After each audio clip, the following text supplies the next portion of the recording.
20 bird ringers all around Ireland that basically catch wild birds and study their movement locally and internationally. And it's the sort of thing that local people, school groups, community groups, as well as government departments would be very interested in, because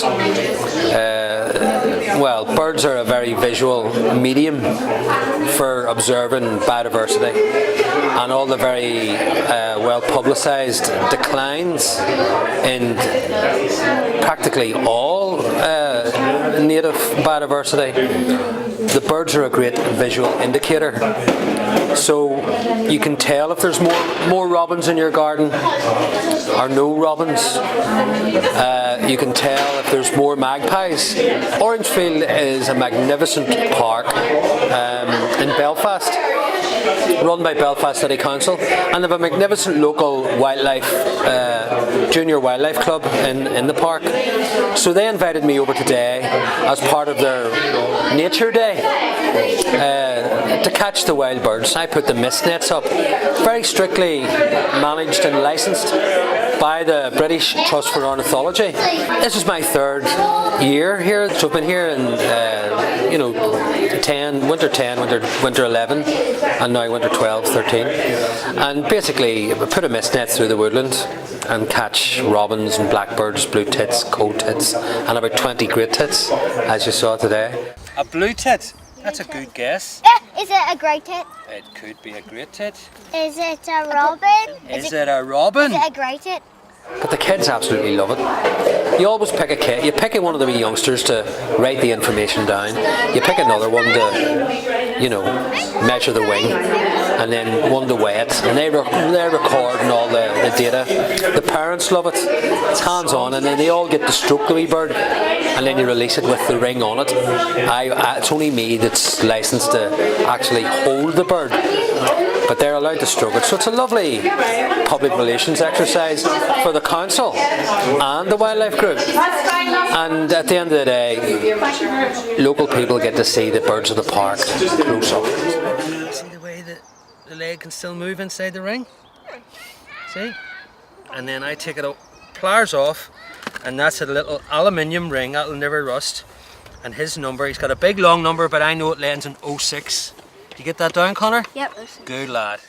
The mist nets are a very fine nylon. They're 60 foot long, 85 quid, specially designed, specially made, and they're specially placed as well.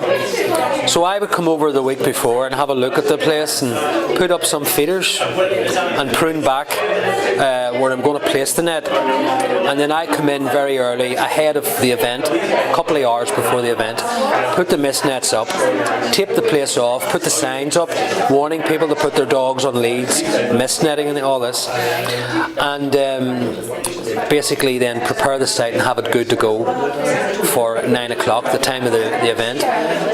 Today was just incredible. I put the nets up at 7:30, and by 8 o'clock there was 40 birds in the nets, and that's never happened before. That was quite special. It's an indicator, it tells you everything about the winter, how mild it's been. To put a net up in a park and have 40 birds in it within half an hour is quite something. And that's when I first got my interest in birds, about their age, that wee 8, 9 years of age. And I was a bit of an oddball in my class.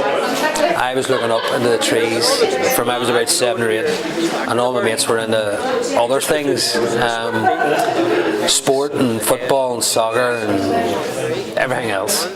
And I somehow found the birds, and I felt very alone in that world of nature at that age. Now maybe it's a sign of the great work, the television, the Attenborough series, and the councils themselves and the different biodiversity and education programs that are going.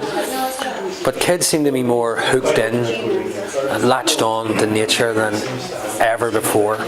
Maybe it's the parents, maybe, as I say, it's television, but there's a great awareness that wasn't there 30, 40 years ago. And whenever you open a white cotton bag and reach in and produce a multicoloured bundle of exotic blaze of feathers that they've never saw close at hand. Kids just leap to their feet and reach for it. And sometimes you have to actually get them to sit down again and can tell their parents to control the crowd. And I find that incredible. I find that amazing. And it gives you hope, because we've sort of wrecked the shop. I mean, it's well known, we've ruined the world and all the rest of it. But maybe this next generation, if we can feed good stuff into them at an early age and they respond like we've seen them responding today in their questions, endless questions and concern. I love it when they come up to me and go, "What are you doing? What are you doing with that bird? Bird doesn't like that. You know, you're annoying that bird." And I think, good on you. You know, so you get wee 6 and 7 year olds saying, "What are you doing with that bird?" That's super. Now, they all come round and eventually they all stroke it and they listen to it. But they do listen and want to know about the migration. How long do they live? Where do they go? Why are they here? You know, they ask all the right questions.